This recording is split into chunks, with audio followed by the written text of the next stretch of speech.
Hello guys, this is Dada of Jologa TV and welcome back again to our Facebook page and YouTube channel.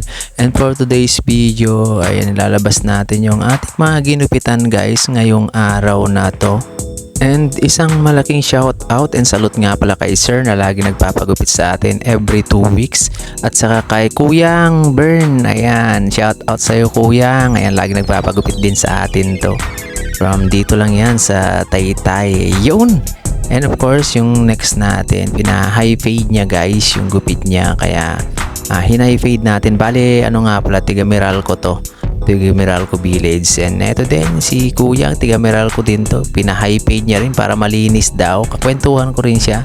Tinanong ko rin kung gusto niya mag-video, okay lang daw. Ayan, sabi niya, kaya binidyo ko. Ayan, diretso na siya sa kanyang negosyo.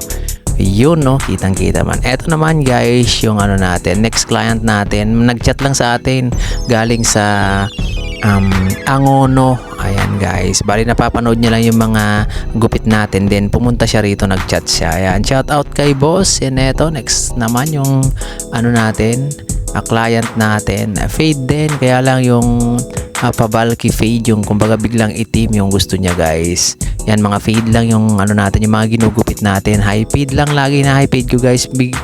Bihira lang yung pa mid fade na ginagawa natin. Kapag high fade kasi wala nang pa-curve yan. Kaya yan yung madalas na ginagawa na natin sa mga client natin. Ito, shoutout din kay Sir, tiga ano to, Dividend. Ayan, pupunta pa sila rito. Then, yan, gugupitan natin kung anong gusto nilang gupit guys. At eto, mga student dyan sa NCBA, ayan. Ginupitan natin ng low taper fade.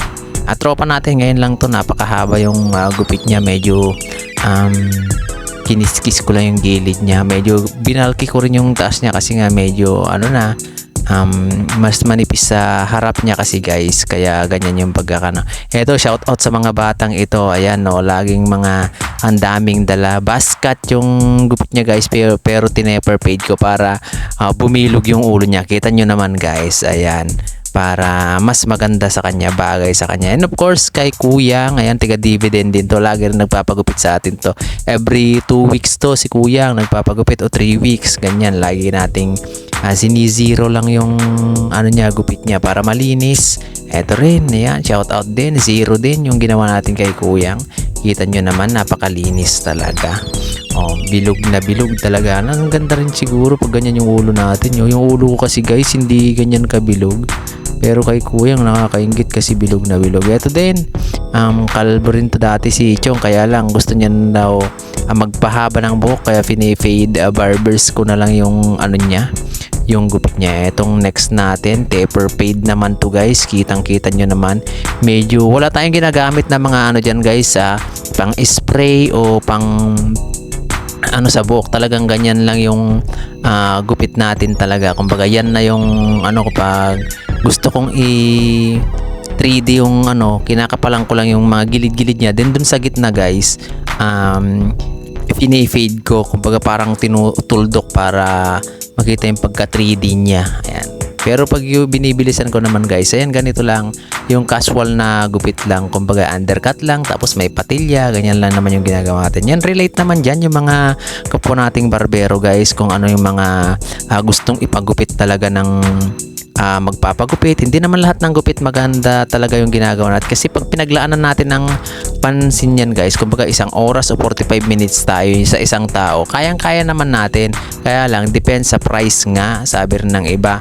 Kung kaya mo o sarili mong shop, pwede mong gawin yung 1 oras o 45 minutes kada isang tao, then talagang tapatan mo ng video. Pero sa atin talagang ano lang, kung may oras kasi guys, kumbaga may minutes yung ano natin, yung paggugupit natin, para lahat tayo kumita yung may-ari, at least hindi naman agrabyado yung mga ginupitan natin. Kumbaga gusto rin naman nila yung mga gupit natin. At hindi naman tayo babalikan talaga kung hindi bagay sa kanila yung mga ginugupit nila, kung hindi nila appreciate, ayan, yung mga ginagawa natin. Kaya tuloy-tuloy lang tayo. Eto nga pala, si Chong, tiga Angono pa to. Ayan, ginugupitan natin. Yung iba nga, tiga Binangonan, magtotropa yan guys. Marami silang magtotropa. Tropa rin ni paring Mon yan. At eto namang batang to, ayan, nagpagupit din.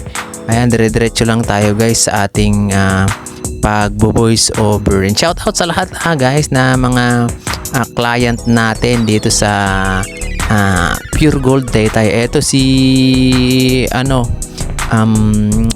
Bombay, ayan, na ginugupitan natin. Kitang-kita nyo naman. Oh, what's up na what's up. Ayan, mga taper fade tong mga to guys ha. Kita nyo, ganyan lang ako mag taper fade guys. Kung gusto kong i-3D, 3D ko. Pero pag hindi naman, di plain lang. Hindi ko iniitiman yung gilid-gilid niya. Kaya lang mas maganda kasi pag itim yung gagawin natin. Ayan, kita nyo naman. Ito si Chong, oh.